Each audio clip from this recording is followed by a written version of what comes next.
Hi, I'm Dr. Kurt Schreiber, Medical Director at CMH Neurology and Headache Center in Bolivar, Missouri.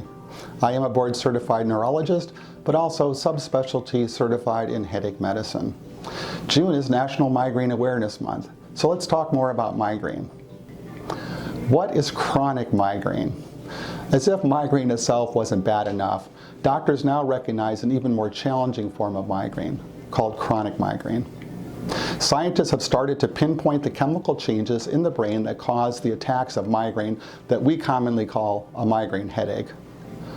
Today, most doctors know that migraine is not just a headache. Migraine is a disorder of the brain that is always present, even between migraine headache attacks. Just like neurologists see people who have seizures, we don't just call them seizure attacks and wait for one to occur before we treat it. We diagnose people with the brain disorder called epilepsy, and we don't just treat seizures. We treat the brain disorder of epilepsy all the time, both during attacks and in between attacks. The same holds true for migraine. Migraine is a brain disorder. Headache attacks are the most obvious part of what we call migraine, but migraine is always present, even between headache attacks. The most common form of migraine is termed episodic migraine. That happens to come in episodes, typically an attack or two a month or more, sometimes 2 or 3 attacks a week, but it can get even worse than that.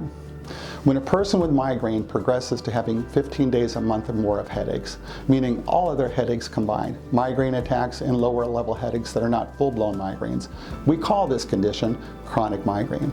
15 headache days a month or more. That means more days than not with headaches each month. Yes, migraine attacks can be rough, but living most of the days of your life with headache can be even rougher. Most people with migraine start with the run-of-the-mill, less frequent headaches. But some aren't that lucky. They transform from the episodic type of migraine to the chronic form. Why? Sometimes it could be bad luck, but more often than not, it's bad care. Many people that have migraine that becomes chronic have had less than optimal or partial care for their headaches. Often they've stuck with the treatments that took the edge off or took it down a notch or two, but they really wind up riding those headaches out. Sometimes this includes repeating dose after dose of medicines that keep it at bay, but don't really resolve the headache attack. Some people compound this problem by overusing the medicines that they think will help them limp through. Sometimes these medicines that should be part of the solution become part of the problem. Many people don't know there are strategies, both non-medication and medication approaches, that can help reduce the frequency of migraine attacks and lower the need for day-to-day medicines taken to treat the symptoms of a migraine headache. The goal of modern migraine management is not to just treat the attack.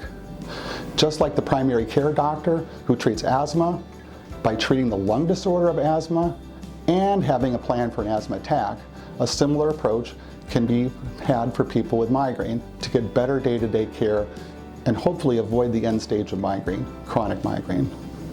But there is good news.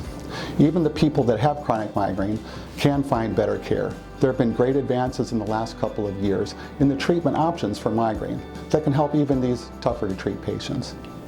The best bet for getting to the right treatment plan is to be sure that you have the right diagnosis.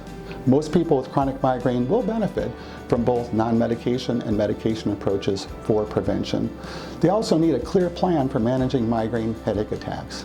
Getting on top of migraine before it becomes chronic migraine is important, and today there are options to help all migraine patients.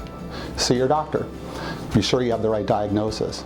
If it is migraine or chronic migraine, ask them if they're up to date on the options for treatment. If the answer is yes, go for it. If not, find a provider who can get you the help that you need.